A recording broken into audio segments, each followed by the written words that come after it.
Ito na naman tayo. Ang ating ulam ay ano to? Magtinola tayong chicken na may malunggay. Ito na naman tayo sa kusina.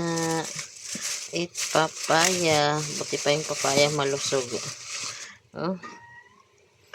Yung papaya na may sili, tanglad at luya, sibuyas, bawang.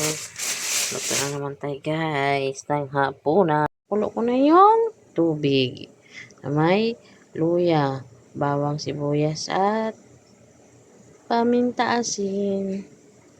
Tapos ilagay na natin ang chicken. Hindi natin ginisa guys. Iwas naman tayo sa ma-oil. Tatutula natin. Ito na naman. Malinis na yan. Nilamasan ko pala yung manok ng asin. Tapos sinugasan na mabuti. Hindi natin siya igisa guys. Ganyan lang. Pakuluin natin ng mga 45 minutes.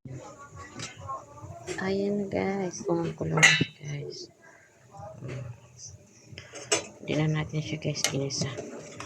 45 minutes yan lutuin natin guys. Lagay ko guys yung ano. Yung papaya. Ito na ating tinula.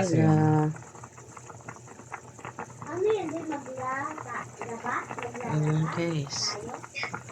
Tinula na siya talaga. Kasi kompleto ng lamas.